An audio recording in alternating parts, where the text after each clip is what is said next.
Bonjour à tous, aujourd'hui on se prépare pour le bac spécialité maths avec une question tirée du concours Avenir 2023. On vous donne ici une fonction f de variable réelle dont le tableau de variation est donné ci-dessous. On a donc la ligne de x de moins l'infini à plus l'infini, donc la fonction est définie sur R. On vous donne le signe de f' de x en fonction de x, donc la fonction est dérivable, elle est donc continue, d'accord? On vous donne ensuite les variations de f de x en fonction de x, donc vous voyez, on a tout. Croissant, décroissant, croissant, décroissant, même strictement croissant, strictement décroissant, strictement croissant, strictement décroissant. Et on doit donner le nombre de solutions de l'équation de f de x moins 3 égale 0. Vous avez 4 propositions, à vous de trouver laquelle est la bonne. C'est assez simple et ça permettra de rappeler des choses essentielles en terminale spécialité maths. Regardons le tableau. Alors on veut résoudre 2f de x moins 3 égale 0. Alors on transforme 2f de x moins 3 égale 0. Ça équivaut... On ajoute 3 des deux côtés, on divise par 2 à f de x égale 3 demi, et 3 demi ça fait 1,5. Donc vous voyez qu'ici, ça va être très rapide lors du concours, on met 10 secondes et on passe. On va ici de moins l'infini à 3, donc on a forcément, puisque la fonction est strictement croissante et elle est continue, puisqu'elle est dérivable, eh bien, il y a une seule solution à l'équation f de x égale 1,5, quelque part, voilà. Vous avez donc une entre moins l'infini et 2, qui n'est pas moins 2 d'ailleurs, moins 2. Ensuite, vous avez une entre moins 2 et 0, oui, parce qu'on passe de 3 à moins 1, donc il y a forcément un endroit où ça fait 1,5.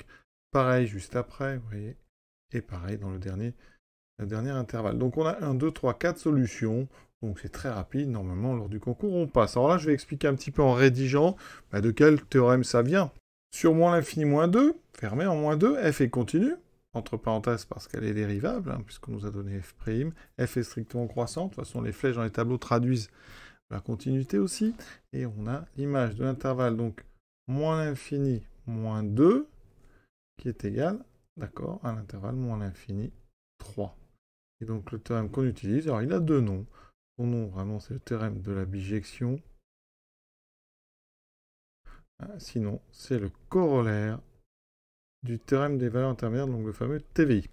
Et donc l'équation f de x égale, alors là c'est important d'aller vérifier ici que 1,5 appartient bien à moins l'infini 3.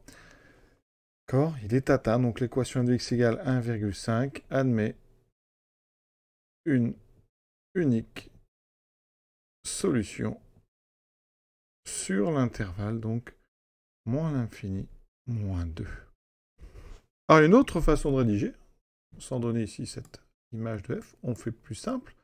On donne en fait f de moins 2 égale 3, et on donne la limite. Limite de f en moins l'infini égale moins l'infini. On rappelle ça, et dans ce cas-là, on peut dire une chose de plus, c'est que l'unique solution, elle est sur, et vous pouvez ouvrir comme ça moins 2, parce que comme f de moins 2 ne vaut pas 1,5, on sait que la solution n'est pas dans le fermé ici en moins 2, donc on peut l'ouvrir, une petite précision. Donc vous avez une solution sur moins l'infini moins 2, ensuite on rédige sur moins 2, 0, on fait la même chose. Cette fois-ci, il n'y a pas de limite. Je vais vous montrer que ça donne ceci. On dit que f est continue, f est strictement décroissante, f de moins 2 est égal à 3, f de 0 est égal à moins 1. Et là, par exemple, on peut dire ici, 3 est plus grand qu'1,5, et moins 1 est strictement plus petit qu'1,5. Donc, théorème de bijection, l'équation admet une unique solution sur... Et là, comme vous avez utilisé f de moins 2 et f de 0, ce qui ne valent pas 1,5, on peut dire que la solution est sur l'ouvert, moins 2, 0. Voilà. Donc on fait pareil sur les 4 et on obtient donc 4 solutions. L'exercice est terminé.